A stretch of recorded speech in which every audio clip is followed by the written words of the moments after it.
Bismillahirrahmanirrahim. Assalamualaikum warahmatullahi wabarakatuh.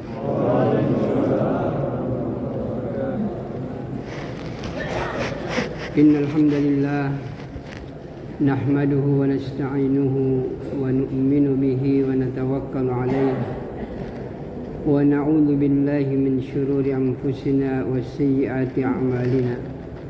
Man yahdihillahu fala mudilla lahu wa man yudlil fala hadiya lahu. Asyhadu an la ilaha illallah wa asyhadu anna Muhammadan abduhu wa rasuluhu la nabiyya ba'd. Qala Allah Ta'ala fi kitabihil karim wa huwa asdaqul qailin. A'udzu billahi minasy syaithanir rajim. Bismillahirrahmanirrahim. Was-sabiqunal awwaluna minal muhajirin wal ansar walladzina ittaba'uuhum biihsan radhiyallahu anhum wa radu anhu. Qala Rasulullah sallallahu alaihi wasallam, la tadkhulul jannata hatta tu'minu wa la tu'minu hatta tahabu. Aw adullukum ala syai'in idza fa'altumuhu tahabbtum afsus salam bainakum. Atau kama qala Rasulullah sallallahu alaihi wasallam. Hadirin yang dimuliakan oleh Allah Subhanahu wa taala.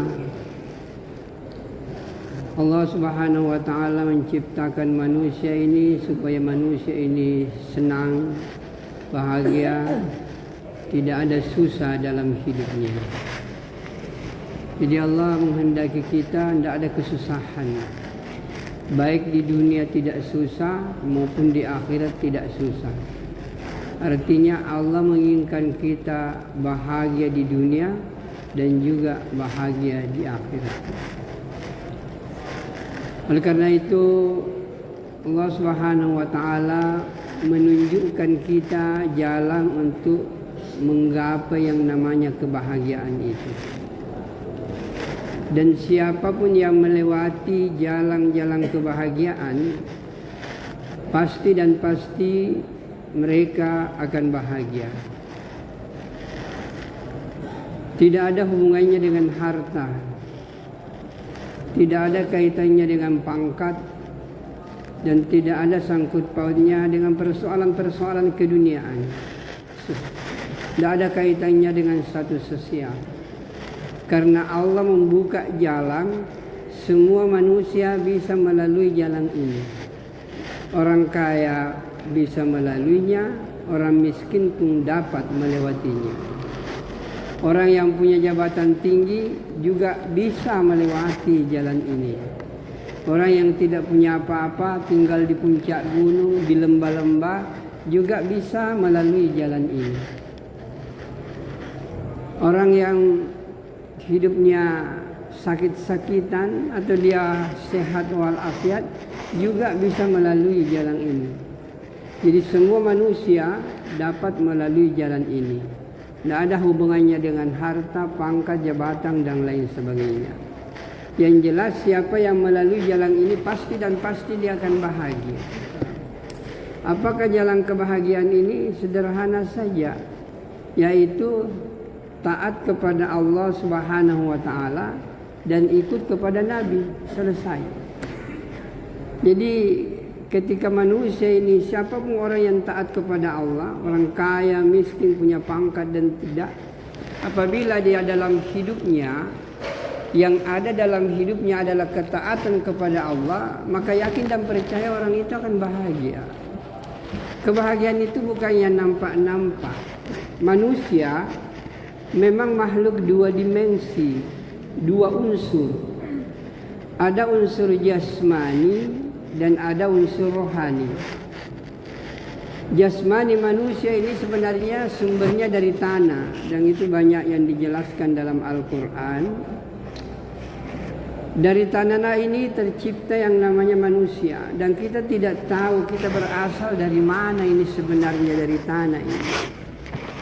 Yang namanya sperma manusia ini, itu satu kali hentakan sperma itu bukan satu bibit manusia di situ, tapi miliaran bibit manusia di situ. Yang jadi manusia seperti kita hanya 1 dari miliaran itu. Begitu hebatnya ini, kita tidak tahu yang jadi kita itu apa dari ayam, atau dari daging sapi, atau dari sayur, atau di beras, kita tidak tahu. Jadi hadirin yang mulia, sel-sel makanan yang dimakan inilah yang menjadi sperma, kemudian inilah yang menjadi bibit-bibit manusia. Dan satu hentakan sperma sekali lagi, satu kali hentakan sperma itu melahirkan miliaran bibit manusia. Yang jadi manusia paling 1. Atau kalau ada kembar 2, 3, itu bukan kebiasaan. Maka hadirin yang dimuliakan oleh Allah Subhanahu wa taala, menjadi orang seperti kita ini perjuangannya dari awal, itu sudah perjuangannya. Maka hadirin yang mulia, hidup di dunia ini pun juga penuh dengan perjuangan. Nah, kalau orang tidak mau berjuang dalam hidup, dia akan susah.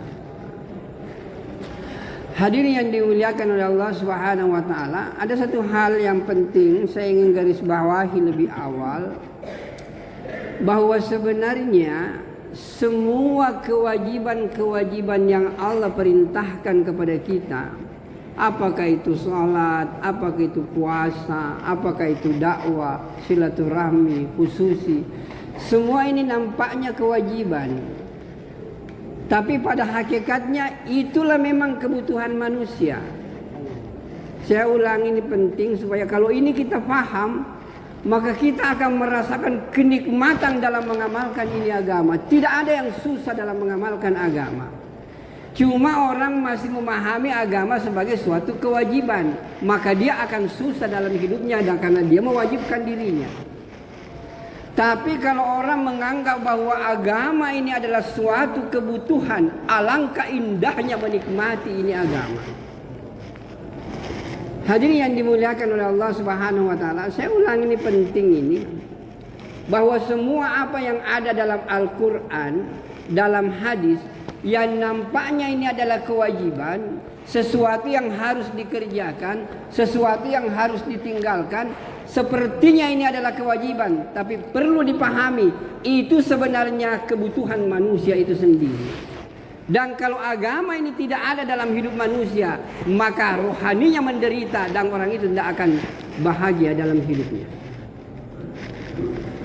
Hadirin yang dimuliakan oleh Allah Subhanahu wa taala, apa sih sebenarnya yang dimaksud dengan kebutuhan? Kita sudah biasa, kita butuh ini. Tapi apa yang dimaksud dengan kebutuhan? Kebutuhan itu adalah sesuatu yang kalau tidak terpenuhi membuat kita susah. Itulah yang dimaksud dengan kebutuhan. Saya ulangi, penting ini. Kalau ini kita pahami, Pak, menjalankan dakwah ini, jangankan dalam kota, ke ujung dunia kita akan datang. Apabila kita paham apa sih sebenarnya kebutuhan pokok daripada manusia ini. Hadirin yang mulia, jadi kebutuhan ini adalah sesuatu yang kalau tidak terpenuhi membuat kita susah. Saya kembali dulu untuk memahami lebih jauh. Manusia ini tadi adalah makhluk 2 dimensi. Ada dimensi jasmani, inilah yang bersumber dari tanah. Kemudian karena jasmani ini bersumber dari tanah, maka seluruh kebutuhannya juga bersumber dari tanah. Makanannya, minumannya, rumahnya, semuanya bersumber dari tanah.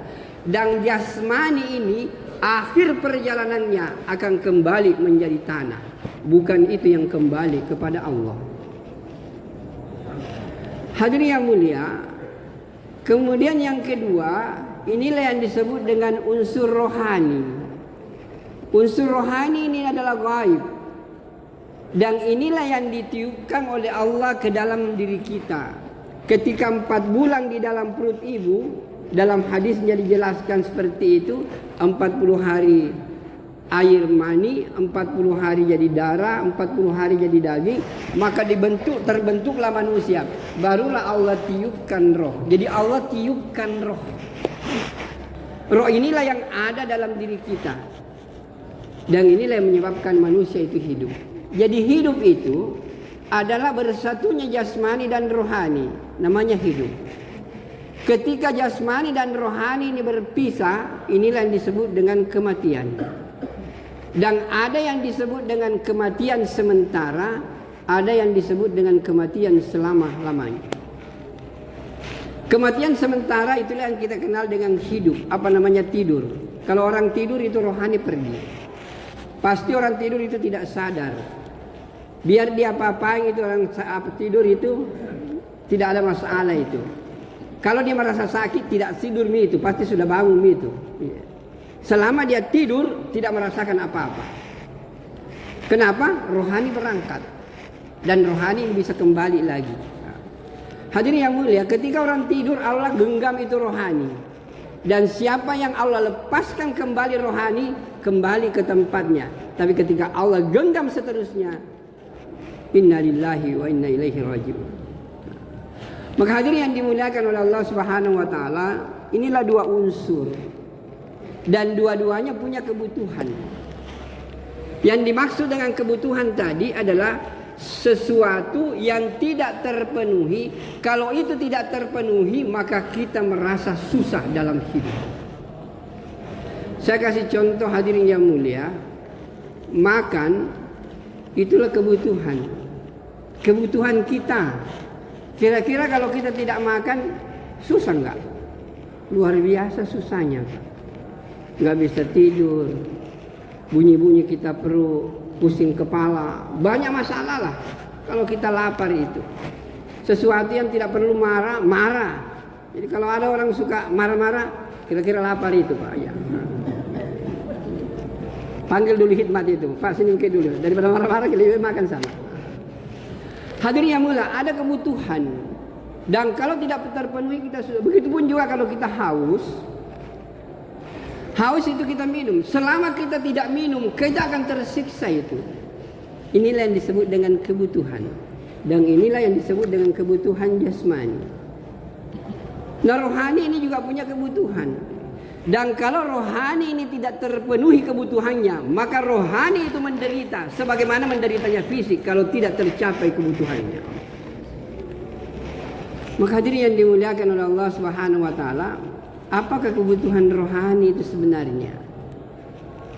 Karena rohani ini adalah gaib, maka kebutuhannya pun juga gaib. Apakah yang gaib itu? Inilah yang disebut dengan pahala. Maka hadirin yang mulia, mari kita lihat secara sederhana dalam kehidupan. Salat ini kan kita lihat salat ya. Salat ini nampaknya ini adalah kewajiban. Tetapi pada hakikatnya salat itu adalah kebutuhan daripada rohani kita itu. Dan kalau orang tidak salat, maka menderitalah itu rohani sebagaimana menderitanya fisik kalau dia tidak makan. Saya ulangi Pak, ini penting. Bahwa kewajiban yang Allah perintahkan kepada kita itu nampaknya memang kewajiban, tapi pada hakikatnya itulah kebutuhan manusia. Dan kalau itu tidak terpenuhi, maka rohani kita akan menderita sebagaimana menderitanya fisik kalau tidak makan dan kalau tidak minum. Maka hadirin yang dimuliakan oleh Allah Subhanahu wa taala, begitulah kira-kira posisinya salat ini. Kalau orang masih menganggap salat ini, salat, dakwah, silaturahmi 2,5 jam masih dianggap sebagai kewajiban, tidak ada enaknya itu mengamalkan itu perintah itu. Tidak terasa nikmat itu. Tapi kalau kewajiban yang Allah perintahkan kita sudah anggap sebagai suatu kebutuhan, maka luar biasa menikmati itu salat itu. Kita akan nikmati itu yang namanya jaulah. Kita akan nikmati yang namanya khususi. Karena memang itu kebutuhan rohani kita.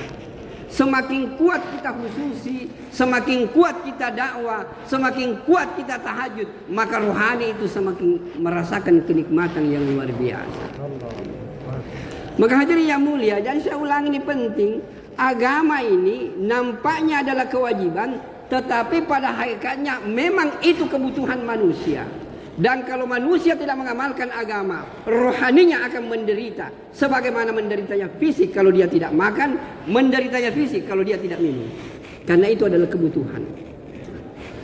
Maka hadirin yang dimuliakan oleh Allah Subhanahu wa taala, cuma memang kita ini kalau kebutuhan jasmani mau sempurna, ya.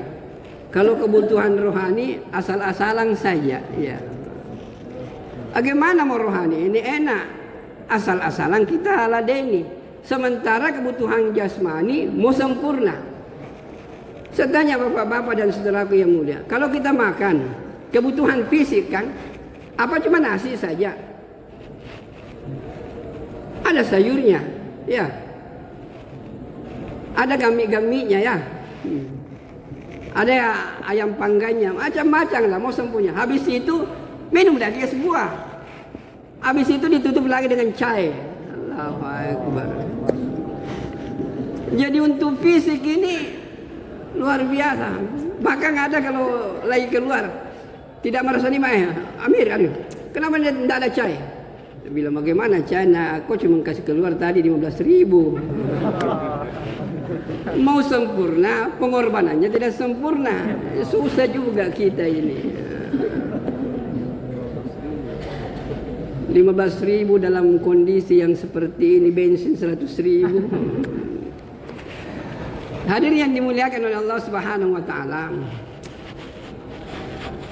Jangan pikir-pikir bensin itu bukan urusan kita.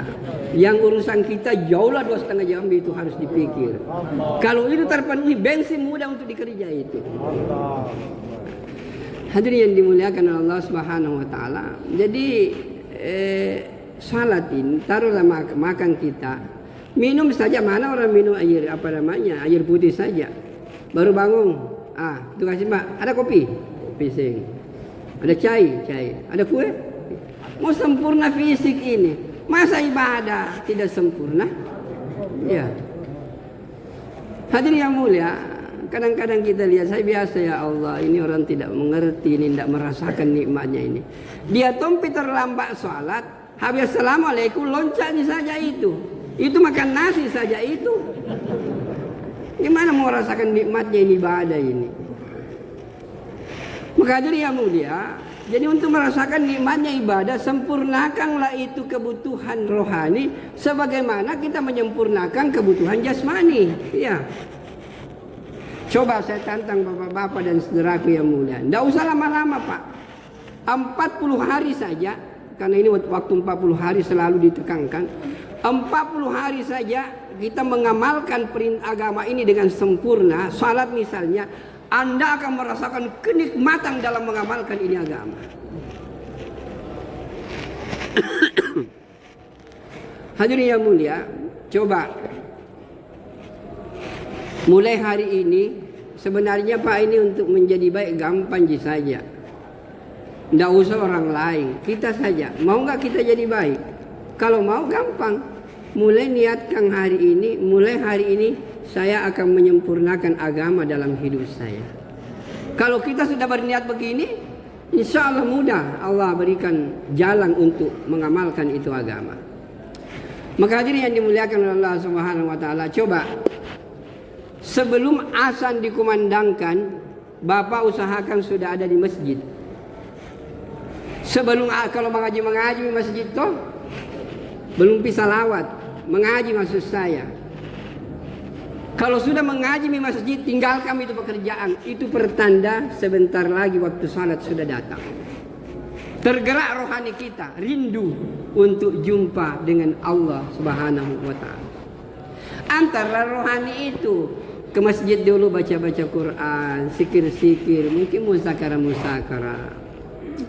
Habis itu kedengaran suara azan. Jawablah itu suara azan itu, Allahu Akbar, Allahu Akbar. Jawablah Allahu Akbar, Allahu Akbar. Sampai la ilaha illallah. Kita jawab. Rohani itu sudah tenang Pak. Sudah mulai tenang itu.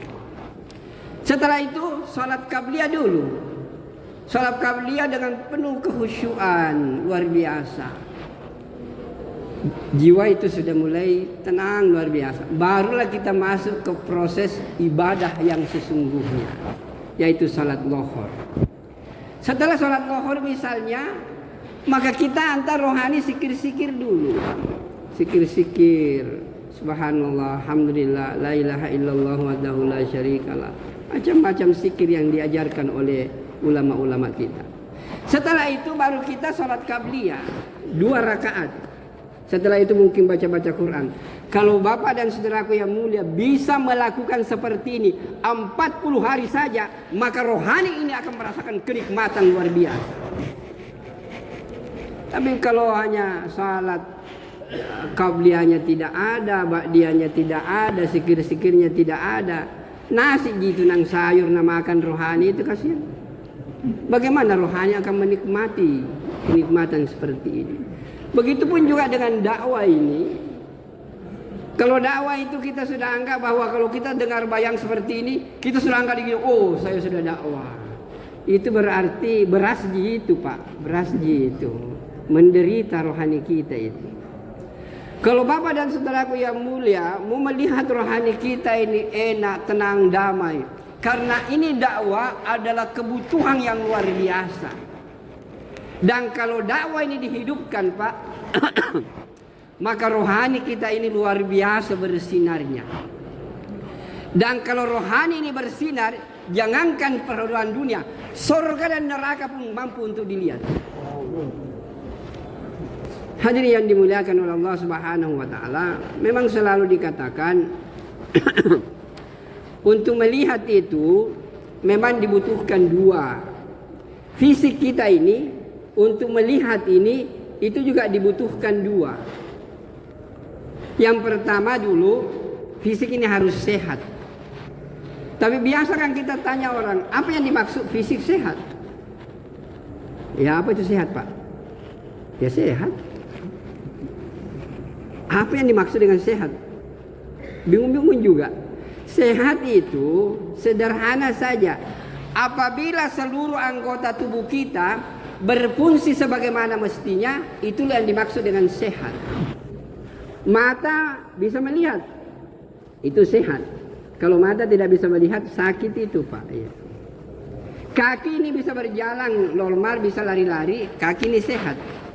Tapi kalau sudah 3 kakinya Pak, sakit itu. Ya. Jadi yang dimaksud dengan sehat, apabila anggota tubuh kita berfungsi sebagaimana mestinya, maka itulah yang disebut dengan sehat. Begitupun juga rohani kita, apabila rohani kita ini berfungsi sebagaimana mestinya, alangkah indahnya menikmati kehidupan ini. Jangankan saya katakan dunia, pemandangan akhirat pun akan kita lihat apabila rohani kita sehat. Sama dengan kita, bagaimana melihat dunia ini kalau mata kita sakit? Ya, nggak mungkin Pak. Jadi orang bisa melihat itu ada 2 unsur. Ada cahaya dari luar, ada cahaya dari dalam. Kalau cahaya dari luar ketemu dengan cahaya dari dalam, itu bisa melihat. Tapi kalau ini tidak ketemu, tidak bisa melihat. Sekalipun ada cahaya di dalam, ada juga di luar. Contohnya gini. Ini malam, ada lampu. Lampu ini kan cahaya dari luar. Kemudian kita buka mata, cahaya dari dalam. Kalau lampu ada, kemudian kita buka mata, itu bisa melihat. Saya bisa melihat bapak-bapak dan saudaraku yang mulia. Tuan-tuan juga bisa melihat kepada saya. Kenapa? Cahaya dari luar ada, cahaya dari dalam ada. Coba mati lampu Pak. Saya duduk di sini. Ada yang lihat? Tidak.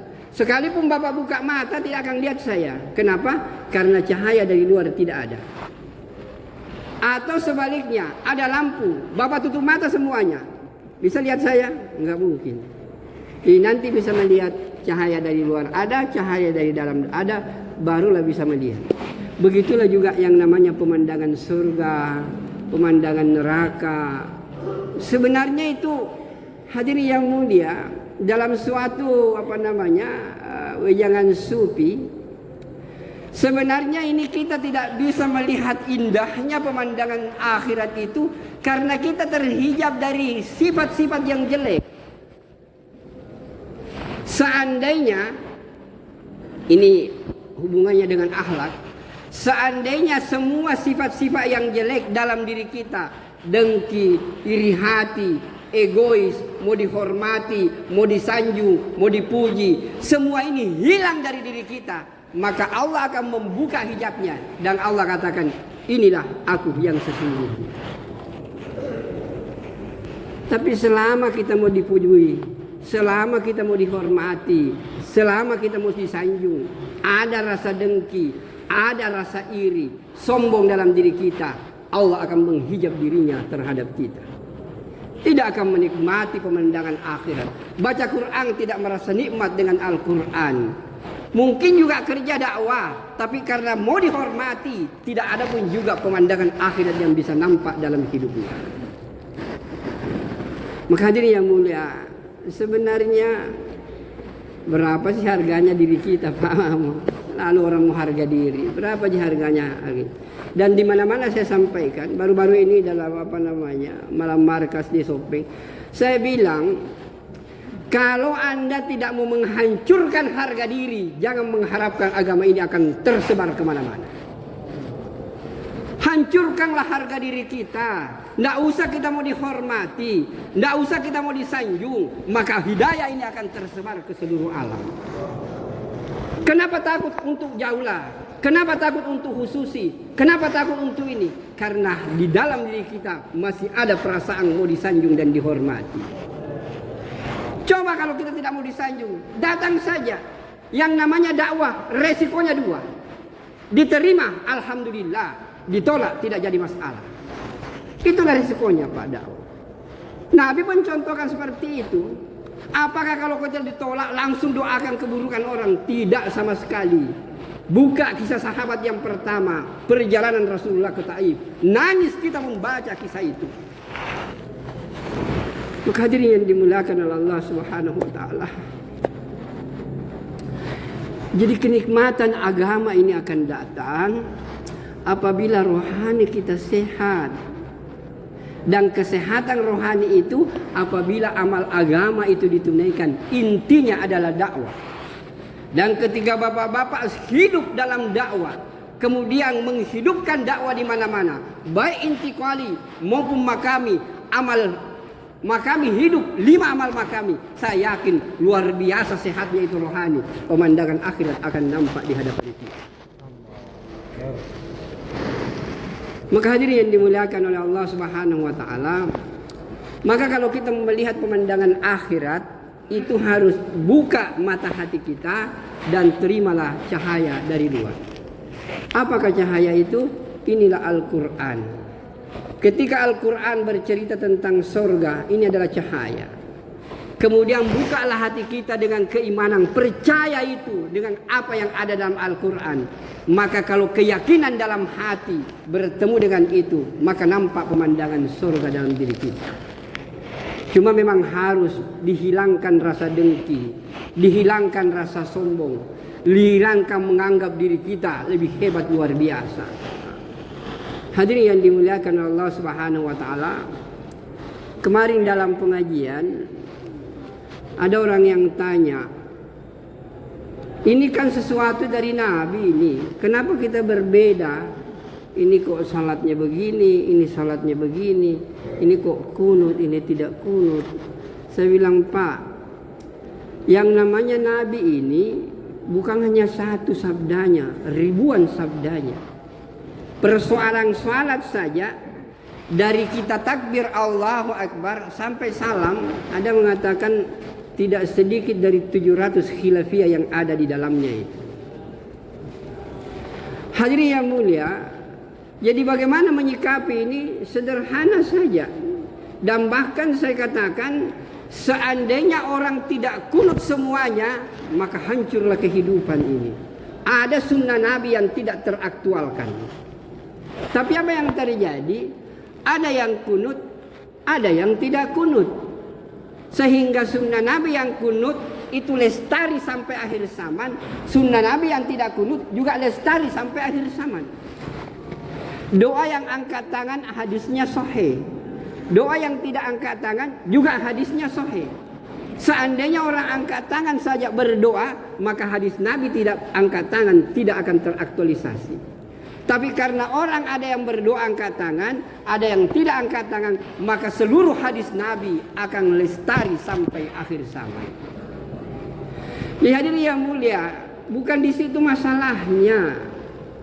Masalahnya ini adalah bagaimana kita saling memahami, atau dalam bahasa sederhana begini.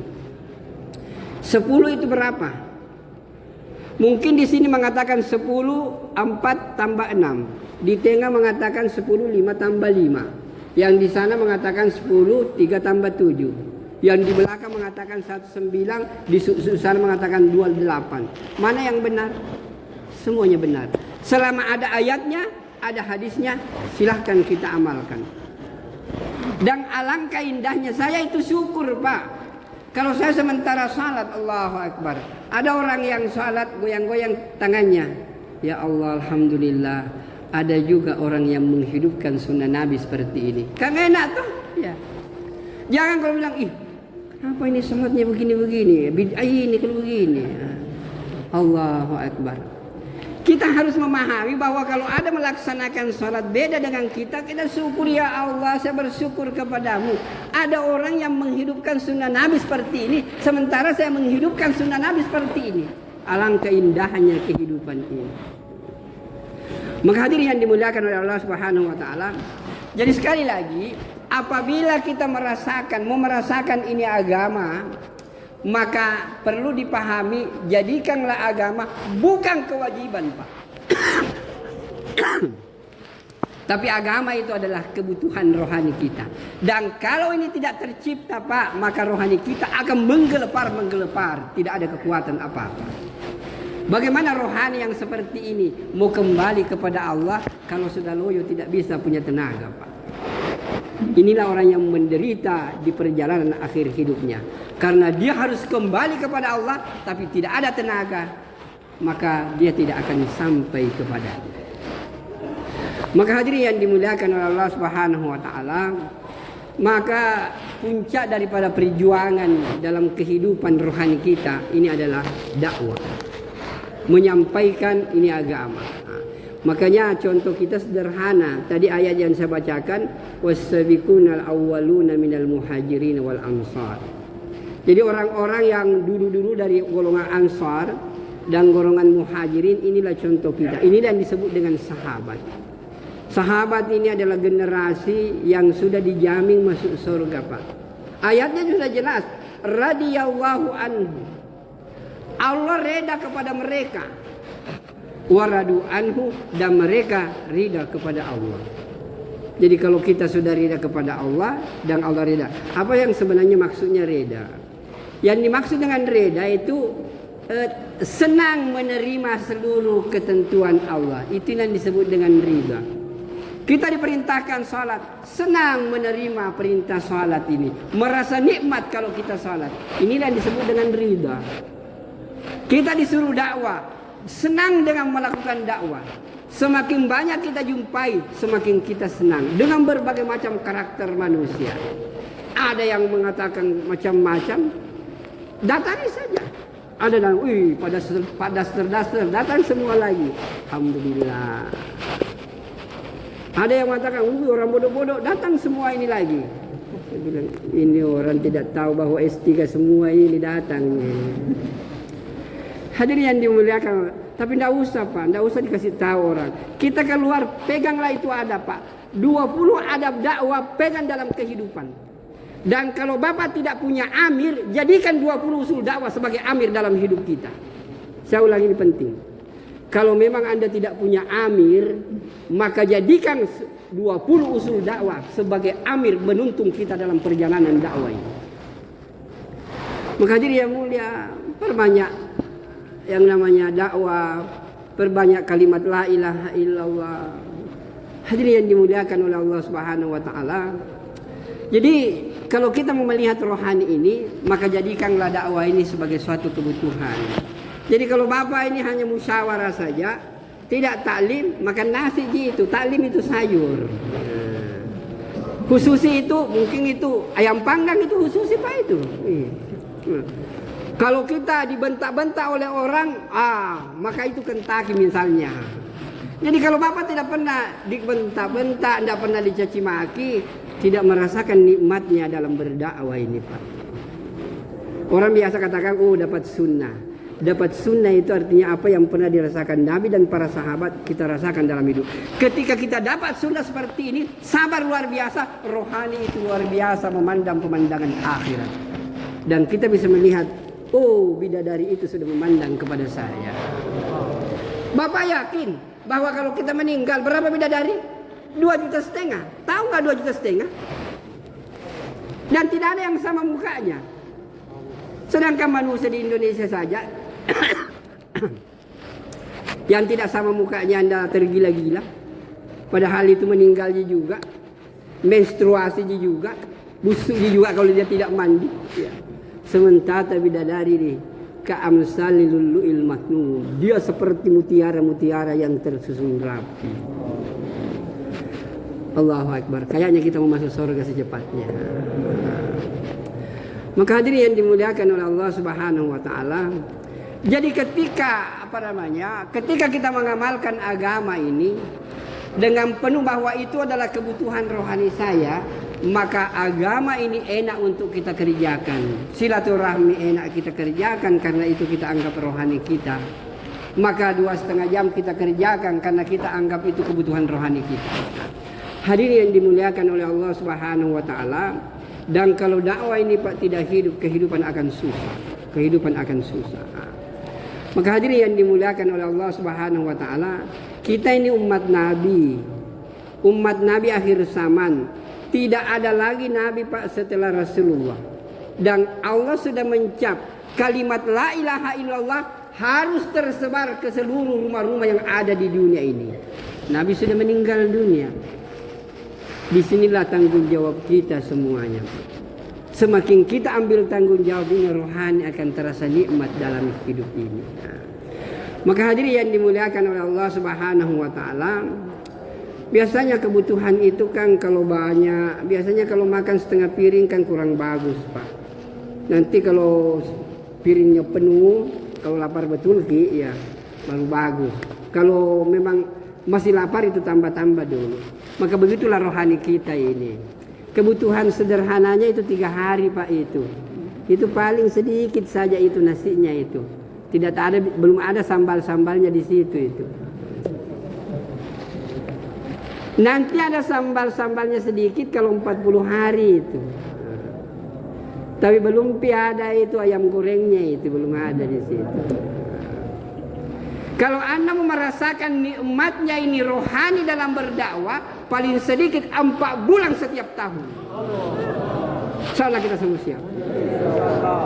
Maka hadirin yang dimuliakan oleh Allah Subhanahu wa taala, mudah-mudahan bapak-bapak yang keluar 4 bulan akan merasakan kenikmatan rohani dan pemandangan surga terbuka di hadapan kita. Insyaallah kita semua siap 4 bulan. Akan taskil Pak. Mana petugas taskil? Jadi hadirin yang dimuliakan oleh Allah Subhanahu wa taala, sebenarnya kalau kita mau kasih sehat rohani kita Pak, sebelum ditaskil datang lagi ke sana saja. Luar biasa sehatnya itu rohani itu. Iya. Daripada bikin susah tukang taskil, lebih baik sebelum ditaskil Pak datang lagi ke sana. Bingung di sana itu. Coba bapak-bapak berdiri bagi semua, langsung ke sana saja. Setengah mati di sana itu saja. Mau 4 bulan, mau 3 bulan Pak, mau berapa silakan. Nah, sebelum ditaskil datang, itu rohani yang luar biasa itu.